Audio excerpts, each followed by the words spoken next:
Give it to me like.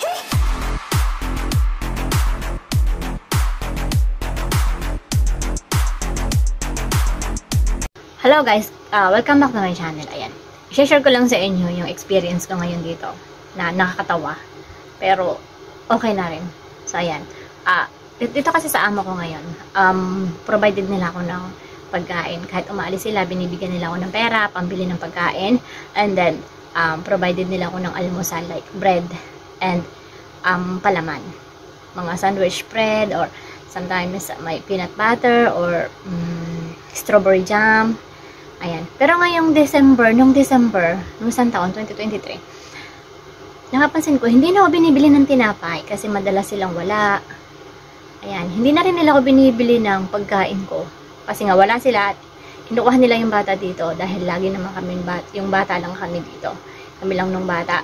So, kinukuha nila kasi marami silang date ng December.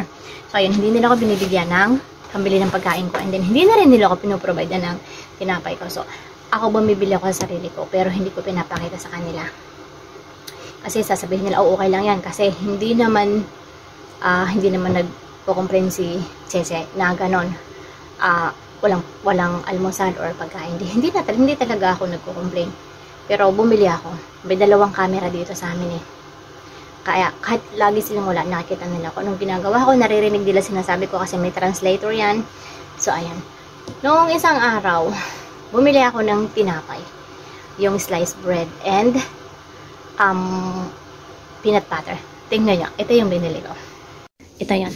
Kagabi lang, nung naghatid ako sa alaga ko, bumili ako nito. Kasi nga, parang naano na ako.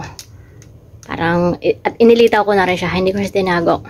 Tapos, binili ko na to kahapon sa sarili kong pera. Sa ito. Maliit lang kasi sabi ko, okay lang na maliit para pagka nasawa ako, papalitan ko naman siya ng ibang flavor sa ibang style. Kasi minsan, ang binibili ko is ladies choice. So, yung papalit-palit para hindi ako maumay. Ayan. Wait lang. Tapos kagabi din, pagkatapos namin kumain ng alaga ko, kasi mostly kami lang nung bata lagi dito. Pagkatapos namin kumain, dumating na yung amo kong lalaki. At alam nyo ba, may dala siya nito. Ito ang dala niya. O, di ba? Ibinili din niya ako ng tinapay. Tapos sabi niya, oh, may tinapay ka. May tinapay ka na. Nakita kasi niya to. Nakita niya to. At saka ito. So, ayan. Sabi ko, oo. Ayan. Kasi ayun ang dalawang marites ko. Ayun. Nandun. Nakasusak sa pinakadulo. Siguro nakita nila. So, tapos, nung dumating naman yung babae. At naririnig ko, sinisermonan yung lalaki. Siguro kasi nga, nakita niya na nakapatong lang ito dito. Tapos, nagdoble yung tinapay namin. Tapos, meron pang tinapay doon na binili nung lalaki. So, sabi niya, parang naririnig ko, kung sa atin sa Tagalog is, magkusa ka na bumili, kung gano'n. O kaya parang, nagkusa na siyang bumili. Ganun, dapat ikaw bumibili. So, ayan. Tapos, naghatid yung amo ko. Every morning kasi siya naghatid sa alaga kong lalaki. Bago siya pumasok. So, ang tagal niya bago bumalik. Tapos, naglilis ako ng CR. Ayan, pakanta-kanta pa ako. Lilis ako. Siyempre, yun lang naman talaga ang gawa kasi maliit lang naman yung bahay. Yun lang ang gawa ko dito. Lilis. Tapos, pag day off yung mga amo ko, sila nagsusundo, sila naghahatid. Kaya, wala akong problema dito.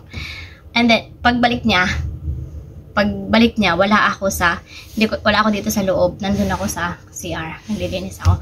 Tapos, paglabas ko, palabas na din siya. Paalis na rin siya papasok. At, nakita ko to. Ayan. Ang laki. Natawa lang ako kasi, hindi ko lang alam kasi, natawa ako dahil, hindi ko alam kung bakit bumili din siya ng ganito. Tapos, parang nai-insulto naman ako kasi ang liit-liit ng binili ko. Ang liit ng binili ko. Kumpara sa binili niya. So, ayan. Tingnan nyo. Yung nasa ibabaw ang binili ko. Yung binili niya, yung nasa ilalim. Diba? Ang laki-laki. Ganun pala talaga dapat ang gagawin. Pagka hindi sila nagkusa, dapat talaga ikaw magkukusa. Tapos ipakita mo sa kanila, syempre. May kaunting pride yung mga yan. May kaunting pride yung mga yan. Di ba? Ganda pa lang. Ano kayong maganda kong bilihin sa susunod? Tapos, tutumpasin nila ng mas malaki pa daw, no? Dapat mga pagkain lang. Tapos siya nga pala, sabi nung amo ko kagabi, dahil, nakita nga niya na bumili ako ng tinapay at saka yung palaman. Siguro, kasi bumili din ako ng mansanas ko at saka saging ko nung isang araw. Siguro nakita din nila. Tapos sabi ng babae, bago umalis, na gusto mong pagkain, ibibili kita. Gusto mo naman ganito. So, ayan. Kalimutan ko lang sabihin sa kanya na ibili niya ako ng minced pork. Dahil gusto kong magluto ng lumpiang Shanghai or meat pork balls. Yung ako mismo ang gagawa. Ayoko nung binibili na mga pork balls. Gusto ko ako mismo ang gagawa. So, ayan. Ay nga po pala guys, nalimutan kong sabihin sa inyo dun sa unang episode. Dun sa unang video ko is, ako lang po ang kumakain ng tinapay dito sa almusal. Dahil hindi sila kumakain. Yung bata, hindi kumakain ng tinapay. Tapos yung mga amo ko, hindi sila kumakain ng tinapay. So, ako lang talaga ang nagtitinapay dito. Kahit ako lang naman, ayun, provided naman nila.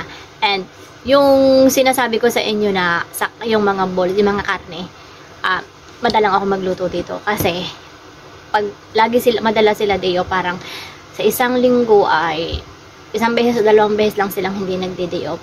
So, hindi ako nagluluto dito guys, ng pagkain namin ng amo kong babae, ng lalaki, saka ng amo ng bata. Kasi kadalasan ay nag-out dinner silang mag-anak. Sinasama nila ako pero ayoko.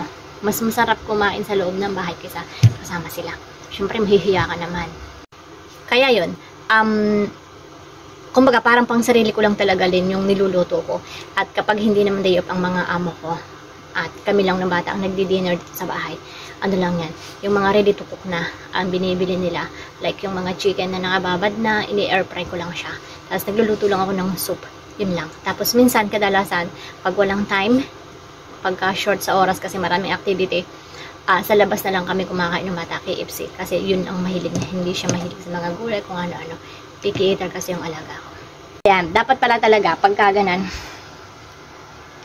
ay, magkukusa ka muna na bumili. And then, pero parang, kasi may mga amo na nai-insulto na ganon, kaya bumibili din sila. Yung ayaw nilang masapawan.